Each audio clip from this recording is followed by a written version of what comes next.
Hi guys, Niall McGill here, and today I'm going to talk to you about the hybrid club. This is something that the majority of golfers now have one in their bag, but a hybrid is not just a hybrid. There is not one type of hybrid. We have varying degrees there, and this can be something that's sometimes misunderstood by players. We push very much ourselves, as you'll also see reading in golf magazines, that a hybrid can be an easier club to hit than a long iron, and that is the case until you get to lower loft. So if you're looking for a consistent, easy to hit hybrid, I would generally recommend 19 degrees being about the lowest, possibly pushing to 18. Do not go much lower than that if you're looking for consistency. Ideally, stay above the 20 degrees. The most common hybrid and most popular hybrid that we see is a sort of 22 degree, or what some companies would call 4. Try to ignore the 4 or the 3. Really, the degree of loft is the key to it. But I'm going to tell you about how to hit this and a couple of the common mistakes that I see players with the hybrid club. The most important thing for us really here is why the club is more forgiving than a long iron. Your modern long iron lofts have strengthened so much, manufacturers wanting to tell you that the new iron goes further than the last. Now this started probably 15 years ago. Well, it's easy to make a 7 iron go further if you put a 6 iron loft on it and then almost a 5 iron loft on it, but keep the number stamped 7 on the bottom.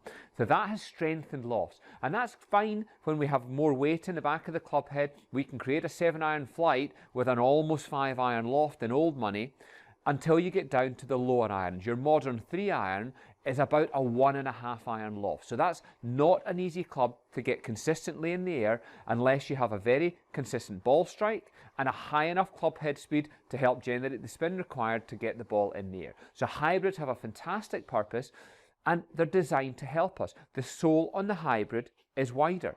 This wider sole on the bottom gives us a little bit more mass. Shaft is a little longer than the equivalent iron, so with that bigger head, wider sole, longer shaft, that helps generate more club head speed. The thing that I want you really to concentrate on when you hit the hybrid though is letting that wide sole on the bottom of the club, let it make contact with the ground, but try to feel that you're striking the sole of the club into the turf. So unless you are wanting to hit a low driven shot, where you may want to feel a leading edge drive and a more penetrating flight, instead get the feeling of that nice wide sole striking the turf. When it does so, you won't take any deep divot because the sole of the club is not going to dig into the ground. That helps you by striking the sole in the turf, maintain loft on the club and get the ball up. You do not need to just clip a hybrid off the turf. That's when it gets difficult to flight it, because you will tend to hit the golf ball quite low on the face, and low on the face and possibly high on the ball doesn't allow the ball to flight so high. So with your practice swings, get used to bruising that ground. Let the club strike the turf. Get that noise at the bottom. Position of the ball, a good 2-3 inches inside the heel of the front foot. I've made the practice swing. I've got the feel of that contact with the turf. And let's repeat that movement. Nice central pivot.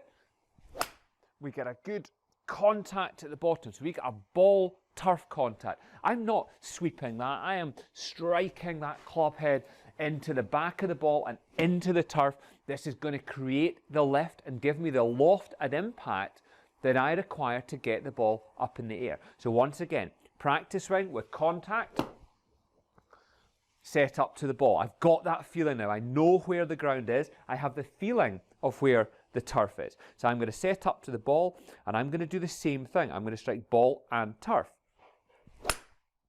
And we get a nice high flight, much more consistent I find than the long iron, and something that's going to help you get a bit of flight and a bit of trajectory onto your hybrid shot. So give that a go, get out on the range. Remember, you must make contact with the turf unless the ball is sitting up on a tee or fluffy grass, but from the fairway lies, get that contact with the turf. Make sure you complete your follow through once again into that nice balanced finish. If you want to see some more videos to help you improve your game, just head on over to my YouTube channel. Please subscribe there. There's loads of great information to help you improve, and we'll see you next time.